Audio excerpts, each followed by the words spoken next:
Welcome to the next lecture, my dear friends. In the previous lecture, we have discussed about the different types of quality characteristics of water, like physical, chemical and biological impurities or biological characteristics, whatever it may be.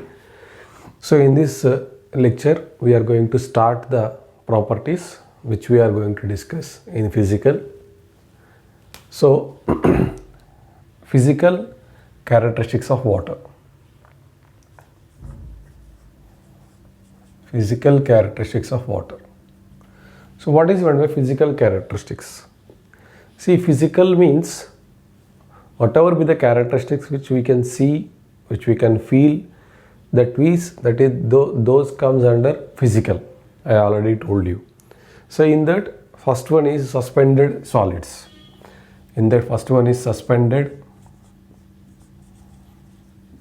Suspended solids. See, suspended solids means generally in water there are three types of solids. Solids are classified as, in water, the solids are classified as suspended solids, colloidal solids,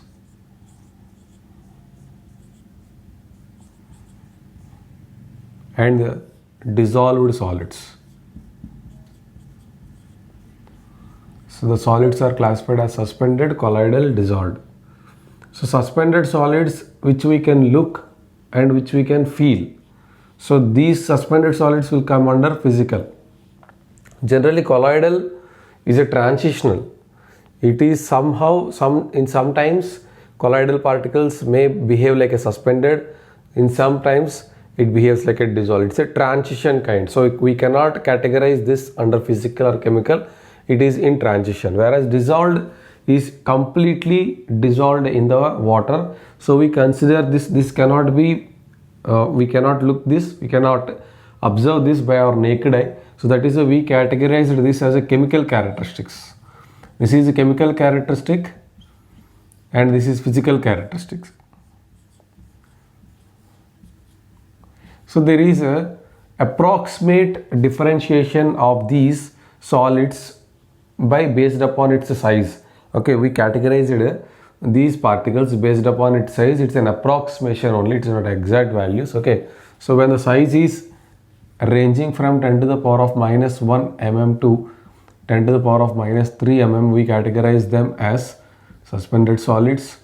And when it is ranging from 10 to the power of minus 3 to 10 to the power of minus 6, we categorize it as colloidal solids, and it is ranging from 10 to the power of minus 6 mm to 10 to the power of minus 8 mm, we categorized this as dissolved impurities. So here we are discussing about the physical part. So let us discuss about the suspended solids. See how to extract solids first.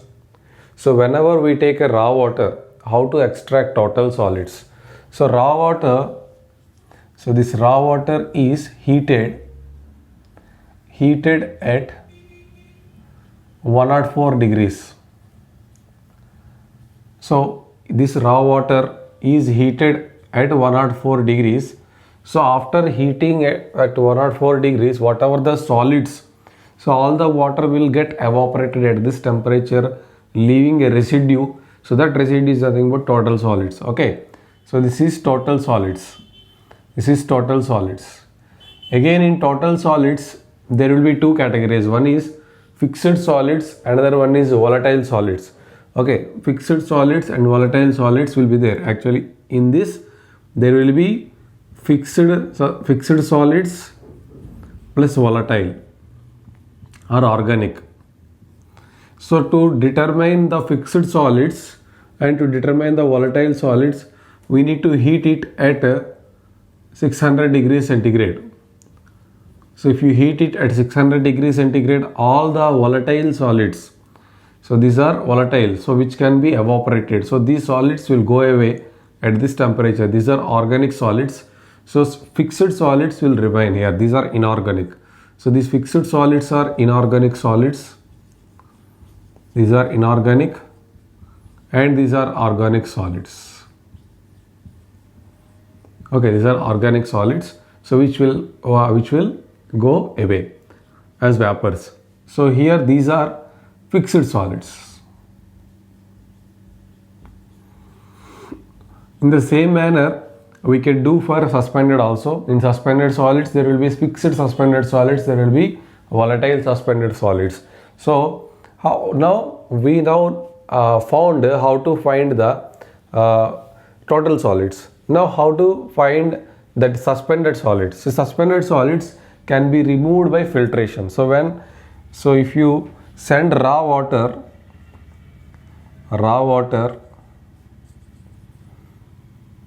allowed to pass through filter,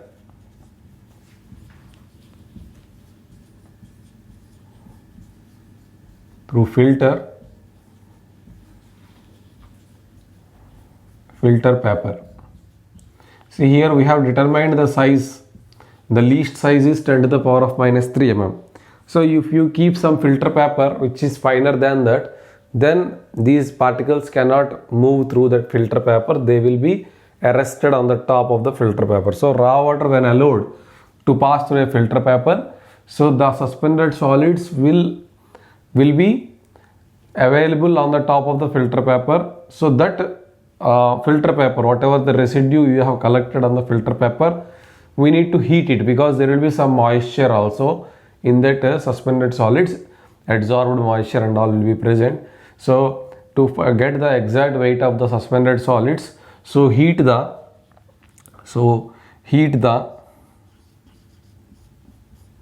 residue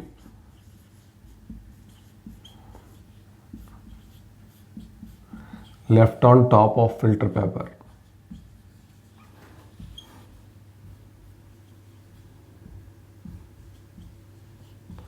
Filter paper at 104 degrees centigrade. Again same. So 104 degrees centigrade. Then if you heat it, then you will get the suspended solids. You will get total suspended solids. Okay.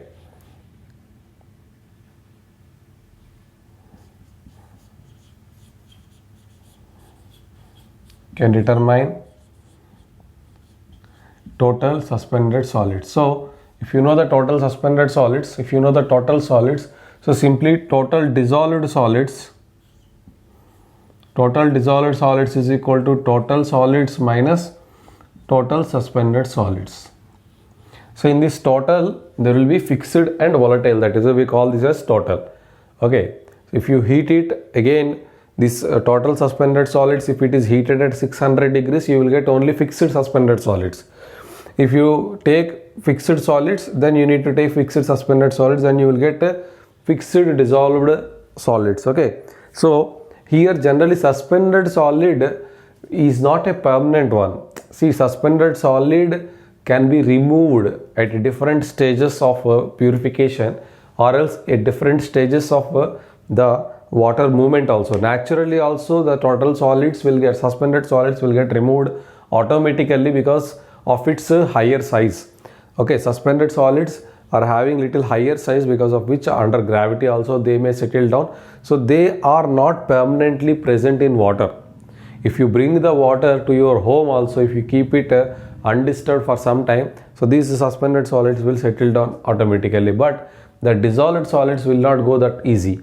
So that is why generally we calculate the purity of water with dissolved solids, not in respect of suspended solids. Okay, so there is no limit was given to suspended solid in the code.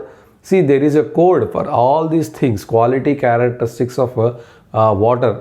To total, this chapter deals with only one code of water quality parameters, that is given in IS 10500 2012. Okay, so this is the latest revision of this code of water quality parameters. So whatever the quality control, whatever the test, whatever the impurity we discussed, we need to refer. So what are the limits that are given in that code? Okay, what are the limits that are being given in that code that we need to discuss? Okay, now so this is suspended solids, and dissolved solids also. So dissolved solids also I will discuss here, because actually dissolved solid is a chemical impurity, we need to discuss it there, but anyways all together we will discuss. So dissolved solid also generally there is a limit given in that IS code, the total dissolved solids. See, total dissolved solids, it's a very important property of water wherever you go. So these days we are using the RO treatment units at our home. Okay, so in that the quality of water we always measure using a TDS meter, that is total dissolved solids meter. So this TDS meter, why we are using is because all the kinds of calcium, iron, zinc, whatever the things, minerals are needed from water, so those are come from TDS. So generally we need some amount of dissolved solids, but we don't need much. So we need some limited, so like 130 ppm or 200 ppm is okay, but if it is going beyond 500, 600, then it is harmful to our body. Okay, so that is why generally there are some limitations given. So TDS, total dissolved solids, as per IS 50012/2012, it should not be more than 500 under ideal conditions. Under ideal conditions. Under ideal conditions. See, actually the code IS 500 will give you two values for us. One is under ideal conditions. Another thing is when the water quality is not good, when the source is not good. So you cannot get a purified water for the input. If incoming water is highly polluted, then removing that pollutant, sometimes it might not be possible completely. That is why, so under some circumstances, unavoidable circumstances, so this IS has given some relaxations, not relax, they haven't given relaxation to each and every property, but some properties which does not affect the health of the consumers, there they have given some relaxation. So under unavoidable circumstances, it can be relaxed up to 2000 ppm. Okay, 2000 ppm or mg per liter. So when the source is good, the quality of source is good, under ideal condition, this is the limit, 500 ppm or mg per liter. But when the source is not good, completely polluted, then in those cases it can be relaxed up to 2000 mg per liter or ppm. Okay, this is the limit of suspended solids. Generally the limit of suspended solids are given in terms of dissolved solids, not in terms of suspended solids. I already told you these suspended solids can be removed on its own by gravity. Okay, that is why we don't focus much on the suspended solids. Okay, so let us move ahead. The next is turbidity. So turbidity. So again, turbidity is a kind of property which is coming from the suspended solid only. So suspended, when there is suspended impurities are there, so because of which the turbidity will come. So turbidity is measured by various methods. Turbidity is measured by various methods such as turbid meters. Okay, Jackson turbid meter, Jackson turbid rod, Bale's turbidity meter, nephelometer. So there are 4 methods and many more are also there, but we discuss importantly 4 methods for our GATE examination. So let us discuss each method and what are the techniques we use, what is the scale we use. All those things are very, very important for the examination. Okay.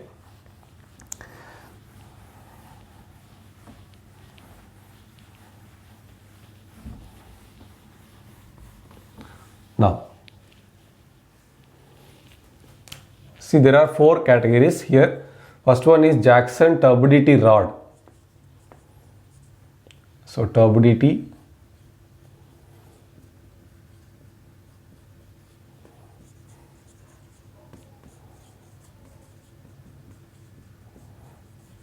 rod, Jackson turbidity rod, and Jackson turbidity meter.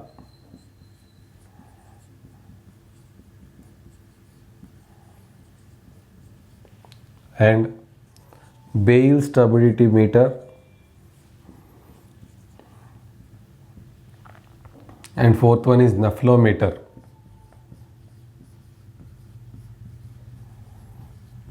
So these are the 4 apparatus we use to determine the turbidity? Let us discuss one by one. So first is Jackson turbidity rod.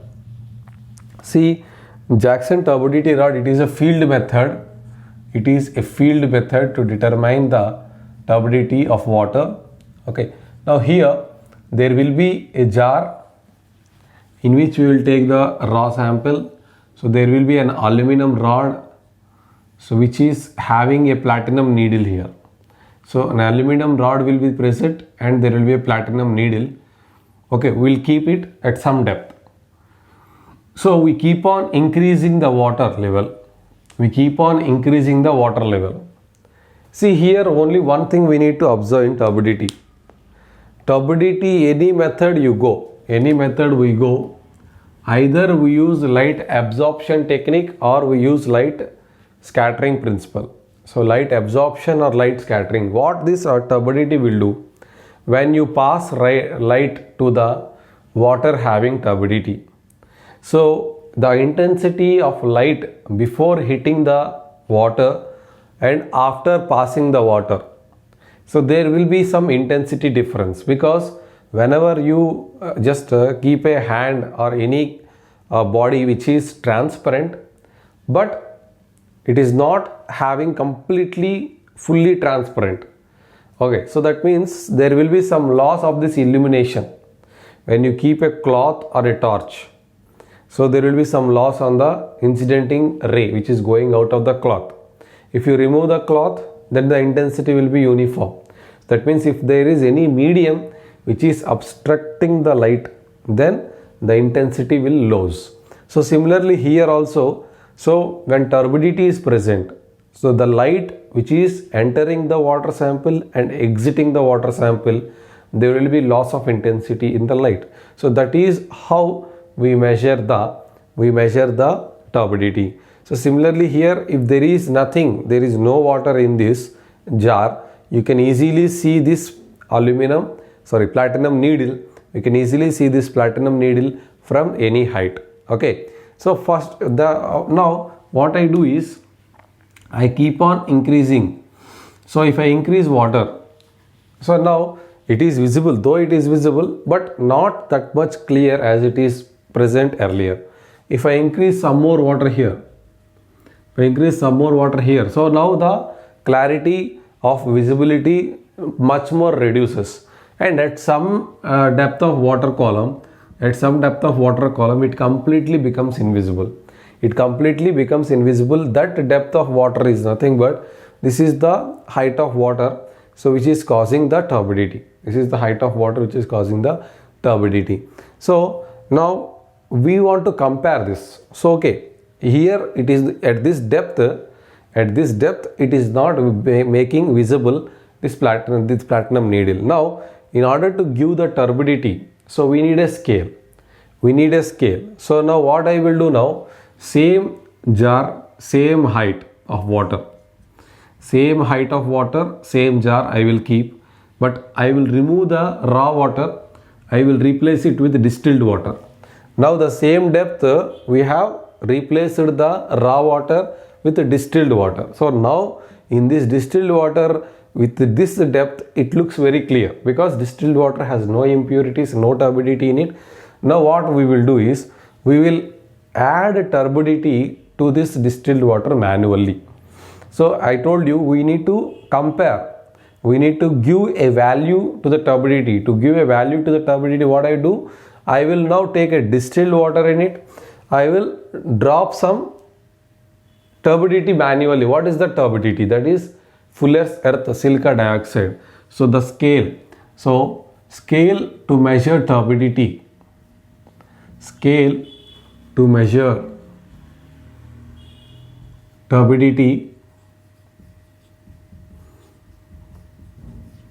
that is silica scale. We use silica scale. Silica is added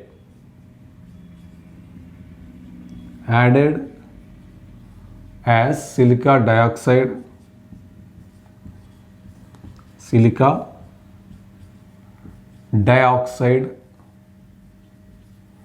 which is called Fuller's earth. Fuller's earth.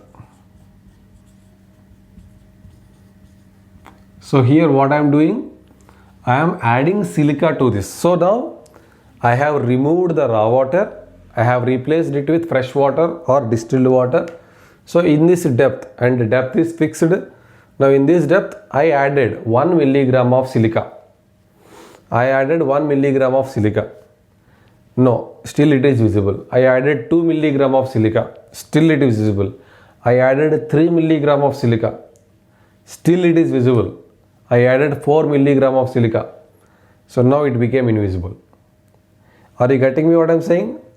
So at this height, at 4 milligram of silica, this platinum rod is becoming invisible. That means the raw water which I have used is having an equivalent turbidity.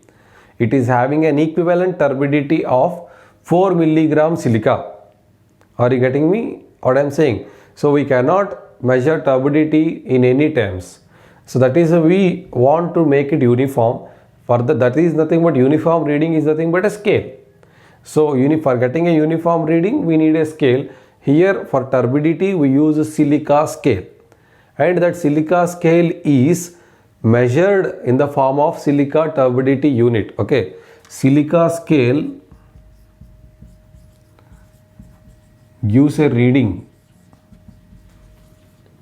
gives silica turbidity unit reading. So this is STU. This is nothing but STU, or simply turbidity unit. Sometimes we call it as turbidity unit also. So 1 STU, or sometimes we call it as JTU. Sometimes we call it as simply TU. Okay, anything is correct. 1 STU is equal to 1 JTU is equal to 1 TU. All are same. Okay, STU, silica turbidity unit is equal to Jackson turbidity unit is equal to simply 1 turbidity unit. Anything is correct, same. Now silica scale gives silica turbidity unit. So what is meant by 1 STU? 1 silica turbidity unit is equal to 1 milligram of silica as SiO2 is added to 1 liter of distilled water.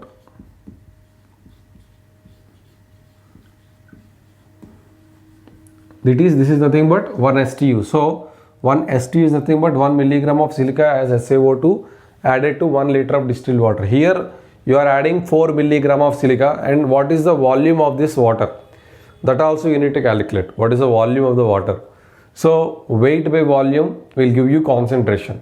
So that concentration is nothing but STU. So now anywhere you go, so the turbidity is expressed in STUs, silica turbidity unit. I repeat again, listen carefully. So this is aluminum rod. This is an aluminum rod. This is platinum needle. This is platinum needle.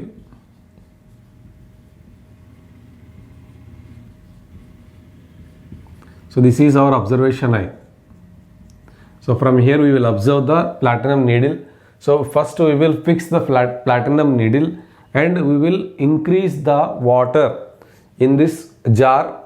So we have to stop the filling of this jar by raw water when this platinum needle becomes invisible. So till that point you can add on water, raw water, but when the platinum needle become invisible you need to stop, and we have to record the height of the water column. So after removing this raw water, so we have to replace this with distilled water. And now what I will do, in this distilled water, in this height, this platinum needle is clearly visible. And now what I will do, I will increase the turbidity manually by adding silica dioxide into it, and I will calculate at what amount of silica dioxide this is becoming invisible. So that is nothing but the concentration of the turbidity present in the raw water. So likewise we do, but the drawback here is, the only drawback here is, it is the test which is based on the human vision. This test is based on human vision. So every person will have different vision. So because of which what happens is this height may not be exactly same. If I do the test, I will get some height. If you do the test, you will get different height. So there will not be any uniformity in the reading. So because of which generally we don't prefer this for drinking water. So with these methods, turbidity rod or Jackson turbidity meter, generally they cannot calculate very sensitive readings. That is why we prefer this in wastewater, whereas for water distribution system we don't prefer these two methods, Jackson turbidity rod or Jackson turbidity meter. When the turbidity is very high, so when it is in the values of in the range of 25 ppm, 30 ppm, so there it is better. There the error will be very less. But if we are measuring drinking water, the turbidity will be very less.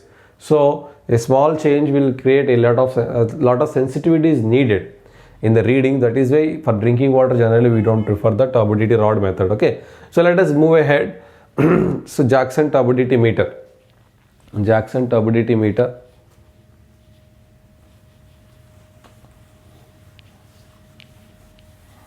So here this is based on light absorption principle. So here the turbidity rod, light absorption means, so light, if you are looking in the direction of light, that is light absorption. If you are looking right angle to the light ray, then we are observing the light scattering. So here we are observing in the direction of the light, that is light absorption technique. So this is light absorption technique.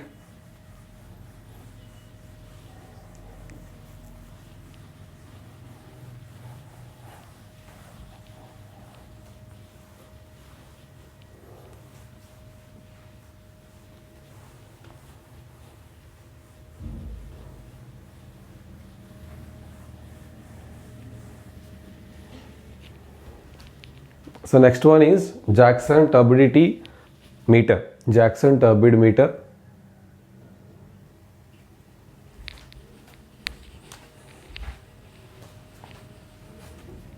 Jackson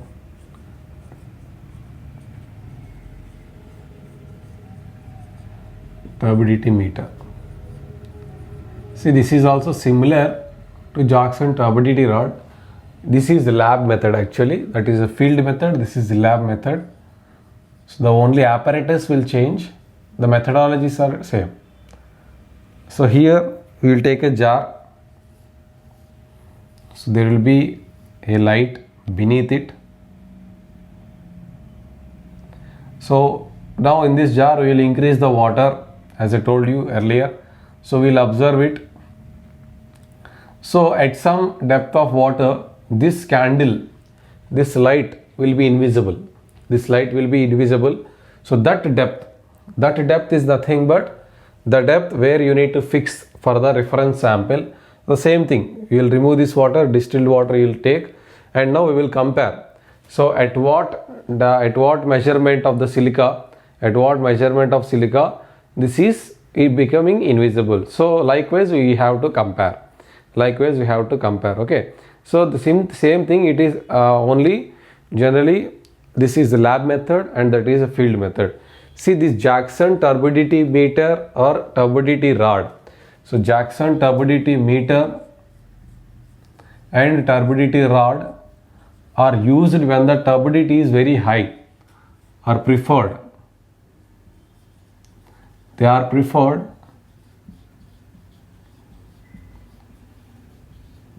when the turbidity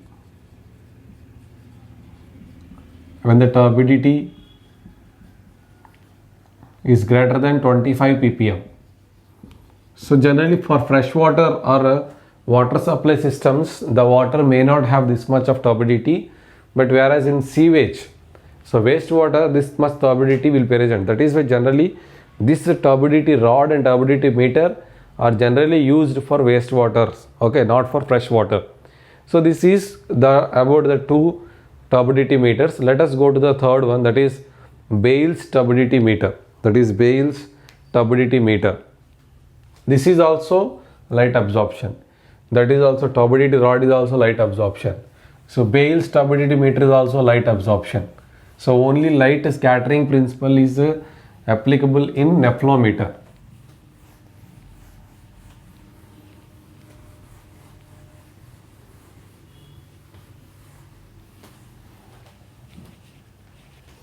So next is Bales.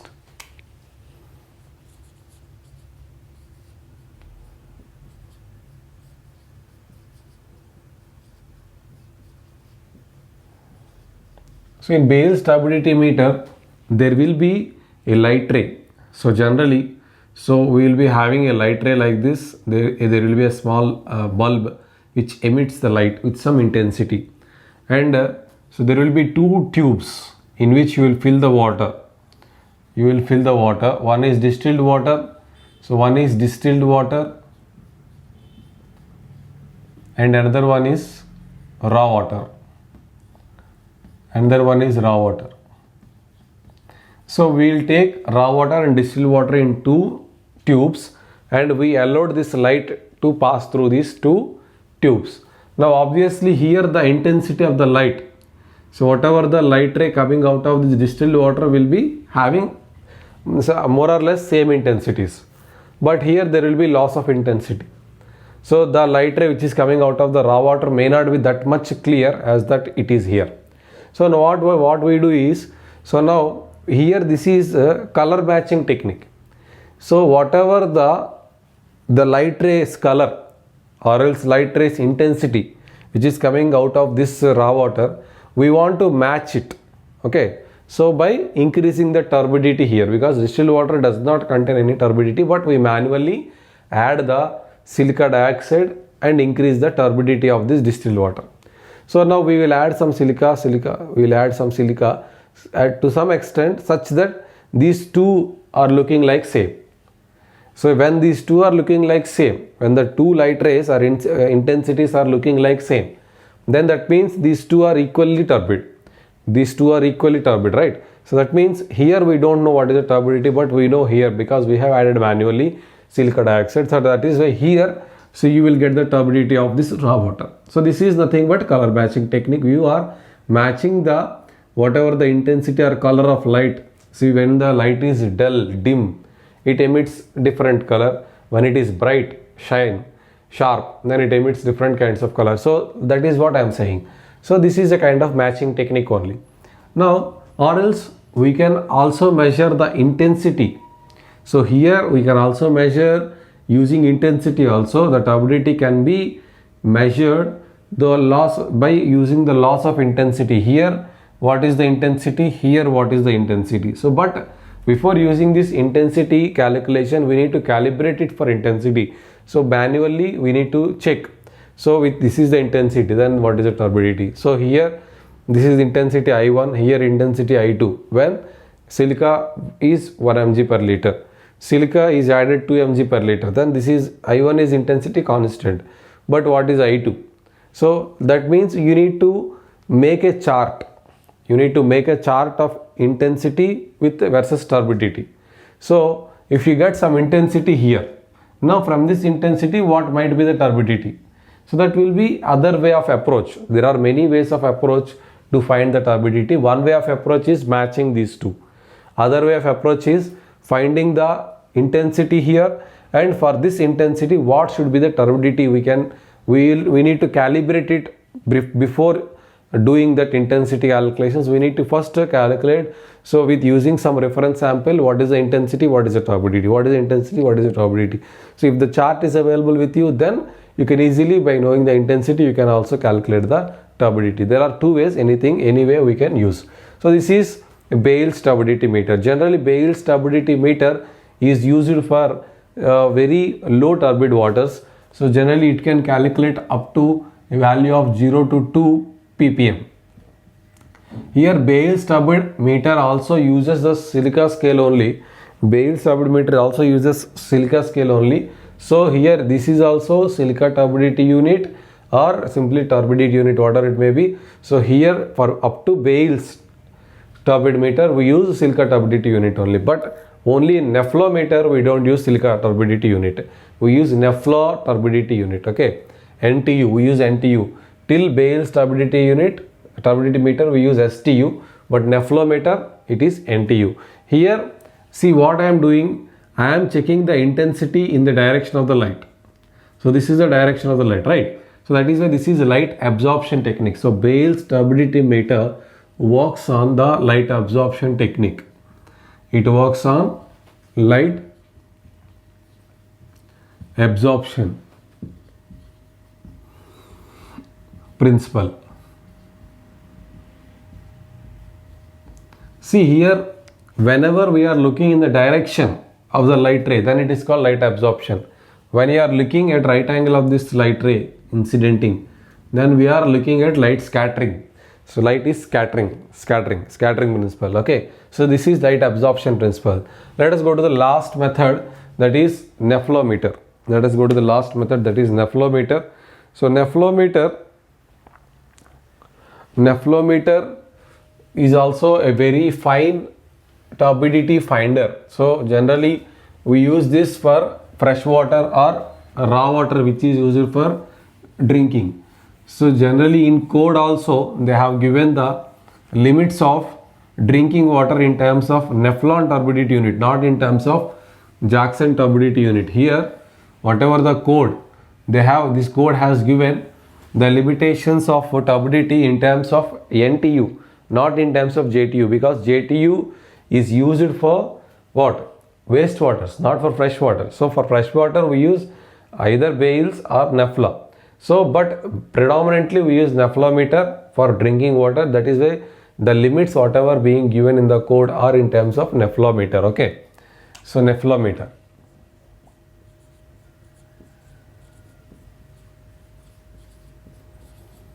So same in nephelometer also it looks like a Bale's turbidity meter only. The only difference here is we take the scattered light.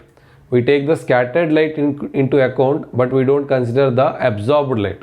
So we will keep the intensity finders on the right angles. So there we can observe how much light ray is being incidented on the scattered from the water. So from there we can find the turbidity. Okay. So here in nephelometer, so when this is your raw water.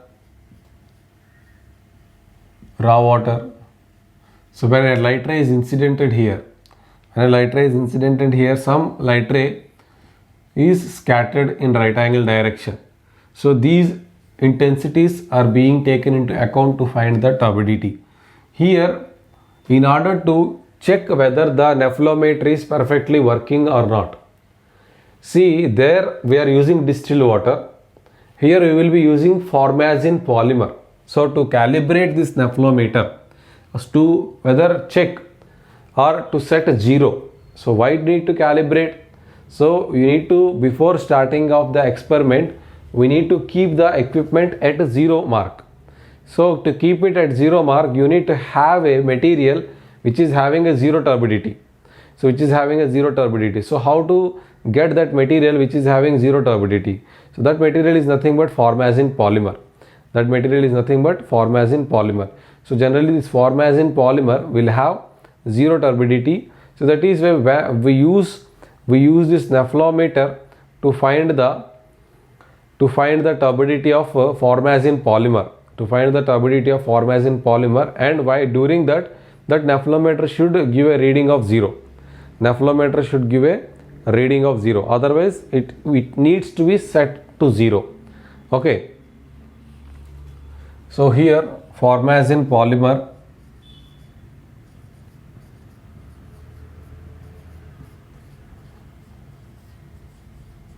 is used to calibrate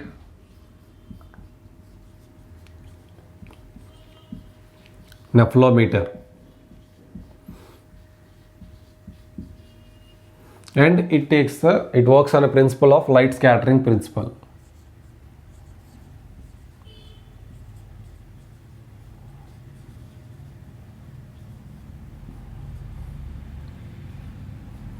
And here instead of silica we are using nephelometer. That is why the units of turbidity is taken as NTU, Nafla turbidity unit. So 1 Nafla turbidity unit is nothing but 1 mg of formagin polymer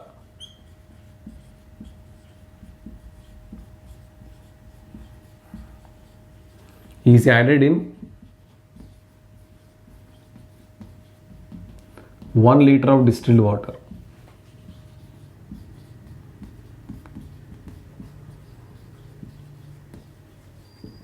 So 1 mg of formagin polymer is added in 1 liter of distilled water, that is nothing but 1 NTU.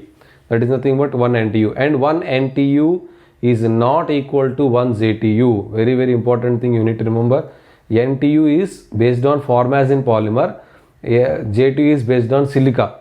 Here 1 NTU is not equal to 1 JTU. Okay.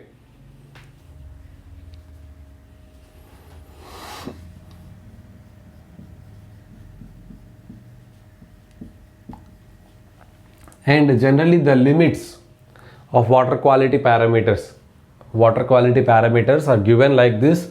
So the turbidity, generally it should be in between 5 to 10 NTU, or generally we say this is 5 to 10 ppm.